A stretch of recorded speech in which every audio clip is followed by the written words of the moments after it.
Día 13. Génesis 25. Abraham tuvo otra esposa llamada Ketura, con la que tuvo los siguientes hijos: Simrán, Joksán, Medán, Madián, Isbac, Suá. Joksán fue el padre de Seba y Dedán. Los descendientes de Dedán fueron los asureos y los letuseos y los lemueos. Madián tuvo 5 hijos: Efa, Efer, Anoc, Abida, Elda. Todos estos fueron descendientes de Ketura. Mientras aún vivía, Abraham le dejó a su hijo Isaac todas sus riquezas, pero a los hijos de sus otras esposas les dio regalos y los apartó de Isaac, enviándolos al este. Abraham vivió 175 años y gozó de una buena salud hasta el día en que murió. Sus hijos Isaac e Ismael lo enterraron junto a su esposa Sara en la cueva de Macpelá, que está cerca del bosque de Mamre. Abraham le había comprado esa cueva a Efrón. Después de la muerte de Abraham, Dios bendijo a Isaac, quien entonces vivía cerca del manantial que se llamaba Pozo del Dios que vive y todo lo ve. Esta es la lista de los descendientes de Ismael, el hijo de Abraham, y de Agar, la esclava egipcia de Sara. Estos son los nombres de los 12 jefes de las tribus de Ismael, por orden de nacimiento y en el orden de sus campamentos y territorios.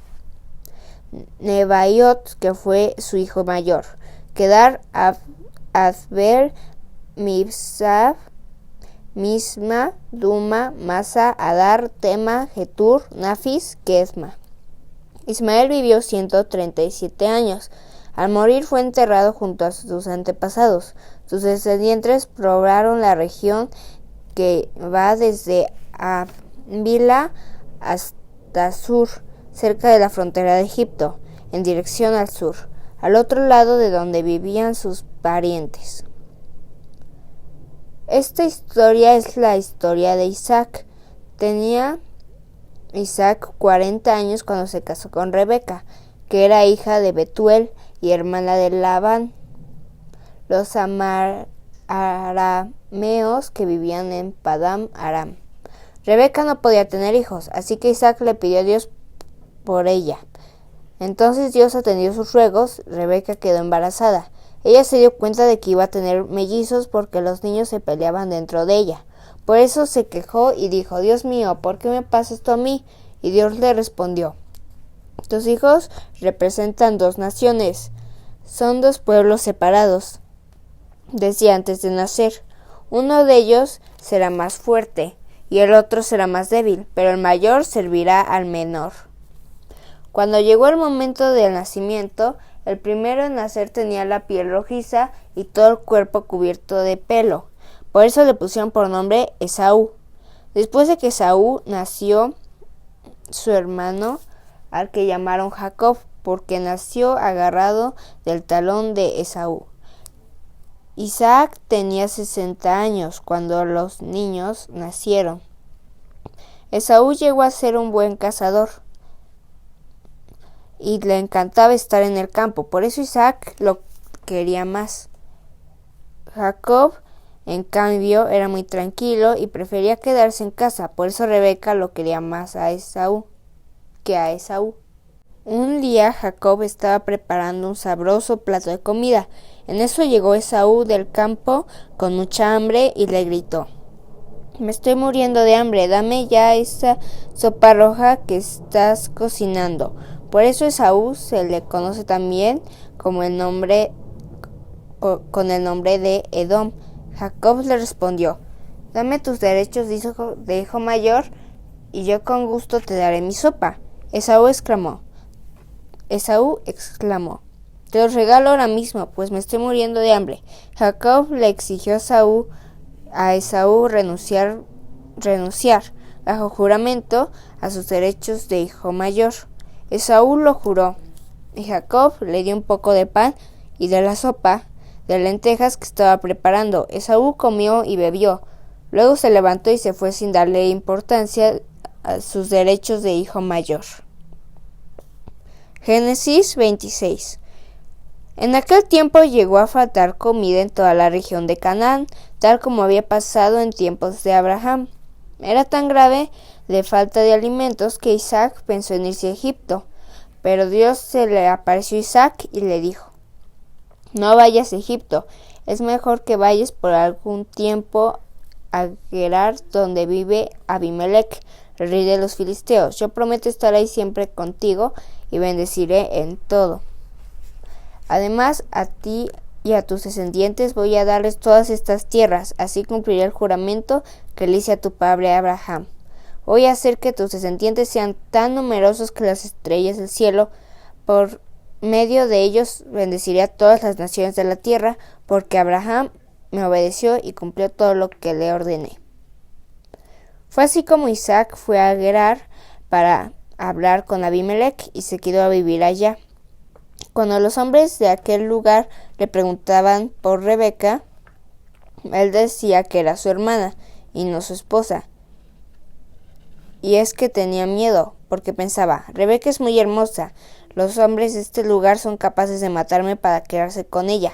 Un día Abimelec estaba mirando desde su ventana y vio a Isaac que estaba acariciando a Rebeca. Entonces lo mandó a llamar y le reclamó: tú no me puedes engañar, esta mujer no es tu hermana, es tu esposa, ¿por qué nos has hecho esto? Si alguno de mis hombres hubiera tenido relaciones sexuales con ella, tú nos habrías hecho culpables a todos. Isaac se disculpó: es que tuve miedo de que me mataran para quedarse con ella. Enseguida Abimelec le ordenó a todo el pueblo: cualquiera que moleste a este hombre o a su mujer será condenado a muerte. Ese mismo año Dios le dio a Isaac una cosecha tan abundante que produjo 100 veces más lo que había sembrado en aquella tierra. Así ganó Isaac mucho dinero y llegó a ser muy rico y poderoso.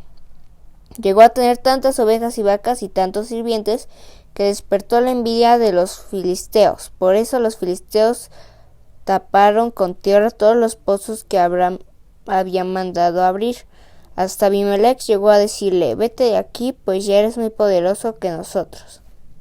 Isaac se fue de Gerar, pero se quedó a vivir en el valle. Cuando Abraham aún vivía, había mandado abrir unos pozos allí, pero después de su muerte los filisteos los habían vuelto a tapar. Isaac volvió a abrirlos y les puso los mismos nombres que les había puesto su padre. Un día los sirvientes de Isaac estaban abriendo un pozo en el valle y descubrieron un manantial, pero los pastores de Gerar se pelearon con los pastores de Isaac, pues decían que esa agua les pertenecía.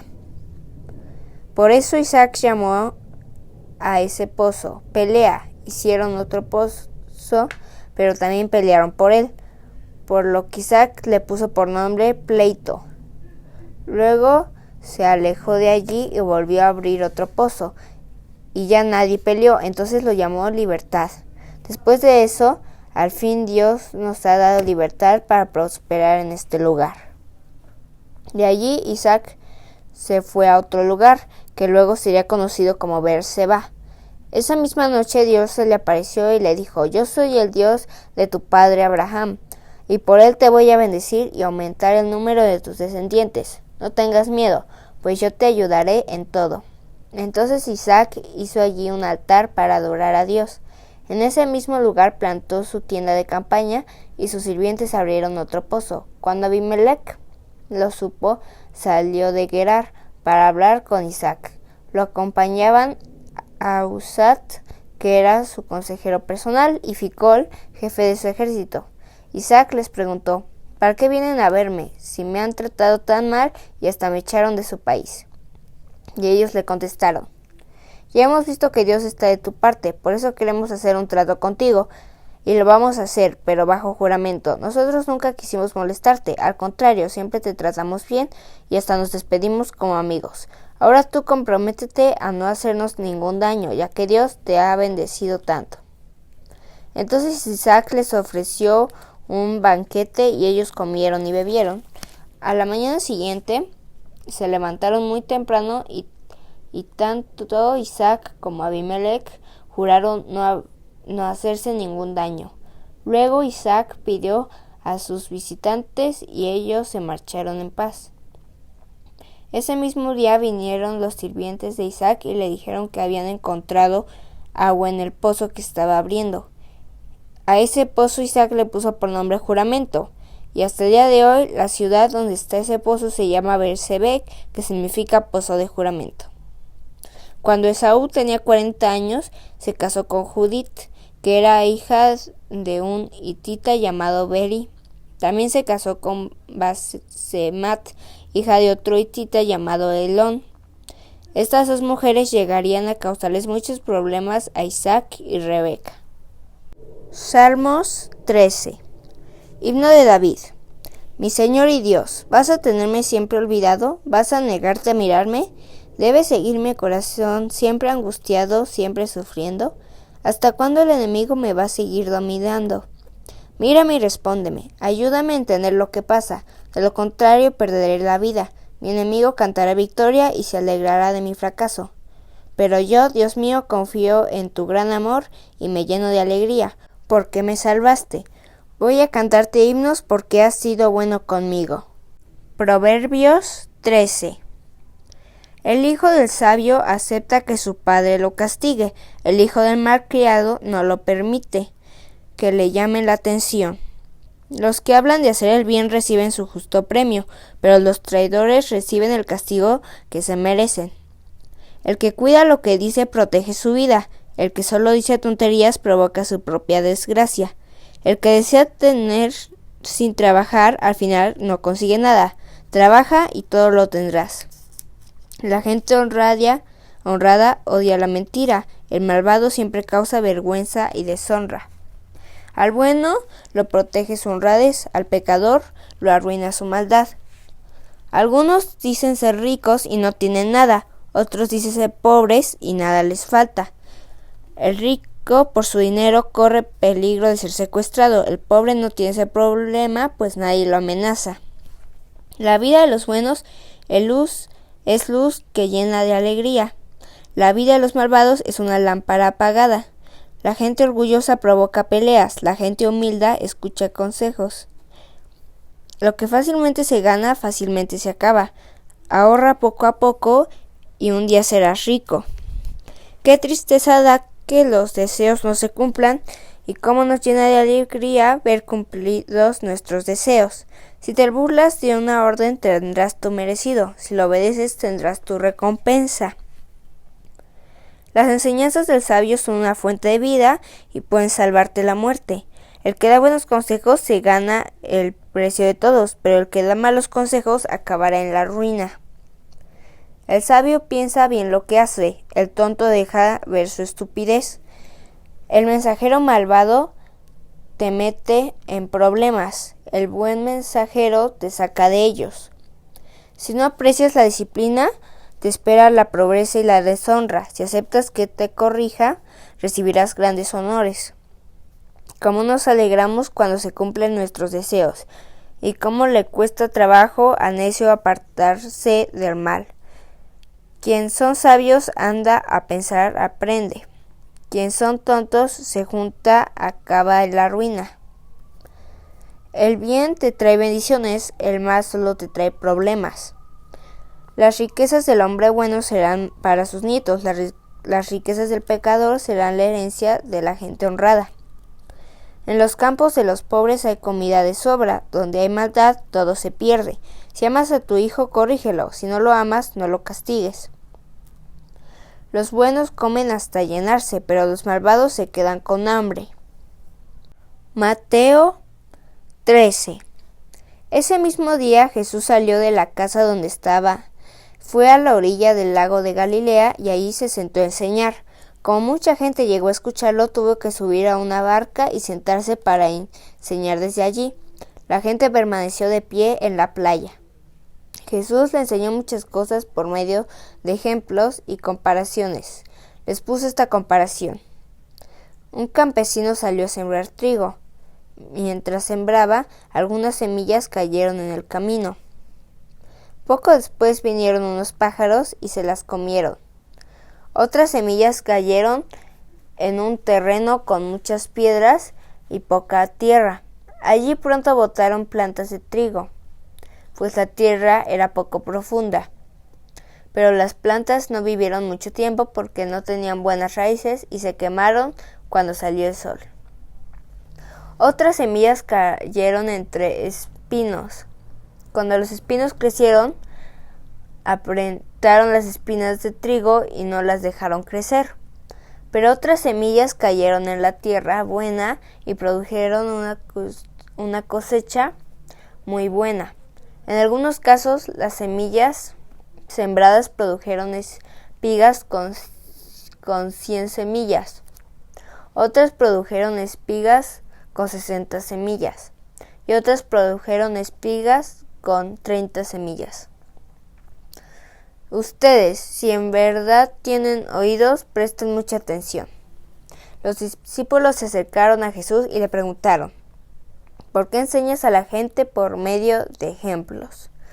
Jesús les dijo: a ustedes yo les permito conocer los secretos del reino de Dios, pero no a los demás, porque a los que saben algo acerca de los secretos del reino se les permite saber mucho más. Pero a los que no saben mucho de los secretos del reino, Dios les hará que olviden aún lo poquito que saben. Yo enseño a la gente por medio de ejemplos, así, por más que miren, no verán nada. Y por más que oigan, tampoco entenderán nada. Así se cumple en ellos lo que Dios había dicho por medio del profeta Elías.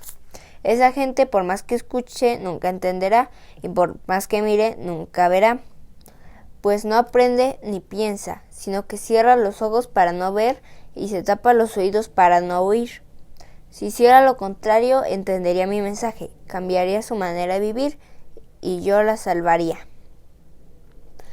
Pero ustedes, mis discípulos, Dios los ha bendecido porque ven y escuchan mi mente.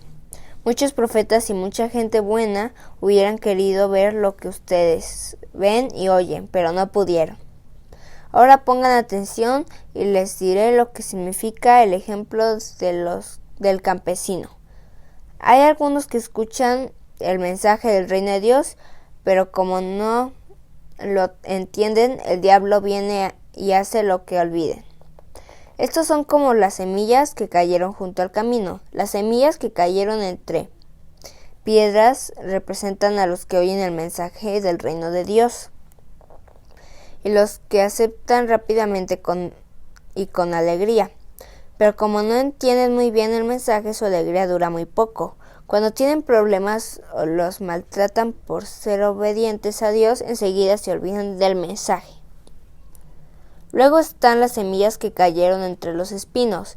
Estas semillas representan a los que oyen el mensaje, pero no dejan que el mensaje cambie sus vidas, solo piensan en lo que necesitan y en cómo hacerse ricos. Finalmente, las semillas que cayeron en buena tierra representan a los que oyen el mensaje y lo entienden. Estos sí cambian sus vidas y hacen lo bueno. Son como esas semillas que produjeron espigas con 100, con 60 y hasta con 30 semillas. Jesús le puso este otro ejemplo. En el reino de Dios sucede lo mismo que le pasó a uno que sembró en su terreno muy buenas semillas de trigo. Mientras todos dormían, llegó su enemigo y entre las semillas de trigo sembró semillas de una mala hierba llamada cizaña, y después se fue. Cuando las semillas de trigo produjeron espigas, los trabajadores también se dieron cuenta de que había crecido cizaña. Entonces fueron a donde estaba el dueño del terreno y le dijeron: Señor, si usted sembró buenas semillas de trigo, ¿por qué también creció la cizaña? El dueño les dijo: esto lo hizo mi enemigo. Los trabajadores le preguntaron: ¿quieres que vayamos a arrancar la mala hierba? El dueño les dijo: no, el trigo y la cizaña se parecen mucho y a lo mejor ustedes van a arrancar el trigo junto con la cizaña. Mejor dejen que las dos plantas crezcan juntas. Cuando llegue el tiempo de la cosecha podremos distinguir cuál es el trigo y cuál es la cizaña. Entonces enviaré a los trabajadores para que arranquen primero la cizaña, la amontonen y la quemen. Luego recogerán el trigo y lo llevarán a mi granero. Jesús también les hizo esta comparación. Con el reino de Dios pasa algo parecido a lo que sucede con la semilla de mostaza. A pesar de ser muy pequeña, cuando un hombre la siembra en su terreno, crece hasta convertirse en la más grande de las plantas del huerto. Llega a ser tan grande como un árbol, y hasta los pájaros hacen nidos en sus ramas. Jesús les puso otra comparación más. Con el reino de Dios pasa lo mismo que con la harina. Cuando una mujer pone en ella un poquito de levadura, ese poquito hace crecer toda la masa. Jesús les enseñó todo esto a la gente por medio de ejemplos y comparaciones, y solo así enseñaba. De esa manera Jesús cumplía lo que Dios había dicho por medio del profeta. Hablaré a la gente por medio de ejemplos y contaré cosas que Dios ha tenido en secreto desde que hizo el mundo. Jesús dejó a la gente allí y se fue a la casa. Entonces sus discípulos fueron a decirle: «Explícanos qué significa el ejemplo de la mala hierba en el terreno». Jesús les dijo: «El que siembra la buena semilla de trigo soy yo, el Hijo del Hombre. El terreno es el mundo, y las buenas semillas de trigo son todos los que obedecen las leyes del reino de Dios. Las semillas de cizaña son los que obedecen al diablo, que fue quien las sembró en el mundo.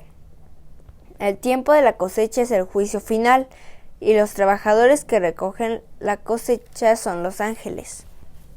Cuando Dios juzgue a todos, será como cuando se arranca la mala hierba y se quema. Yo, el Hijo del Hombre, enviaré a mis ángeles para que saquen de mi reino a todos los que hacen lo malo y obligan a otros a hacerlo. A esas personas los ángeles las echarán en el infierno, y allí tendrán tanto miedo que llorarán y rechinarán los dientes. Pero los que obedecen a Dios brillarán en el cielo del Padre como brilla el sol. Ustedes, si en verdad tienen oídos, presten atención. Con el reino de Dios pasa lo mismo que con un tesoro escondido en un terreno. Cuando alguien lo encuentra, lo vuelve a esconder. Después va muy alegre a vender todo lo que tiene para comprar el terreno y quedarse con el tesoro. El reino de Dios también se parece a un comerciante que compra joyas finas. Cuando encuentra una joya muy valiosa, vende todo lo que tiene y va a la compra. El reino de Dios se parece a una red de pescar. Los pescadores echan la red al mar y en ella recogen toda clase de peces. Cuando la red ya está llena, la sacan a la orilla y se sientan a separar el pescado bueno del malo. Guardan el pescado bueno del malo. Guardan el pescado bueno en una canasta y tiran el pescado malo. Así también sucederá cuando llegue el fin del mundo. Los ángeles saldrán a separar a las personas buenas de las malas. A las malas las echarán en el infierno, y allí tendrán tanto horror que llorarán y rechinarán los dientes. Jesús les preguntó a sus discípulos: ¿entienden ustedes todas estas enseñanzas? Ellos contestaron: sí, las entendemos. Jesús les dijo: todo maestro de la ley que se convierte en discípulo del reino de Dios se parece al que va a su bodega y de allí saca cosas nuevas y cosas viejas. Cuando Jesús terminó de enseñar con estos ejemplos, se fue de allí. Llegó a su pueblo y comenzó a enseñar en la sinagoga. La gente estaba tan sorprendida que algunos decían: ¿dónde aprendió este hombre tantas cosas? ¿Cómo puedes hacer esos milagros? Todos decían: pero si es Jesús, el hijo de José, el carpintero, su madre es María y sus hermanos son Santiago, José, Simón y Judas. Sus hermanas aún viven aquí. ¿Cómo es que Jesús sabe tanto y puede hacer estos milagros? Pero ninguno de los que estaban allí quiso aceptar las enseñanzas de Jesús. Entonces él dijo: a un profeta se les respeta en todas partes, menos en su propio pueblo y en su propia familia. Y como la gente no creía en él, Jesús no hizo muchos milagros en aquel lugar. Aquí tienes más videos. Suscríbete, activa la campanita, comparte y deja tus comentarios. Gracia y paz.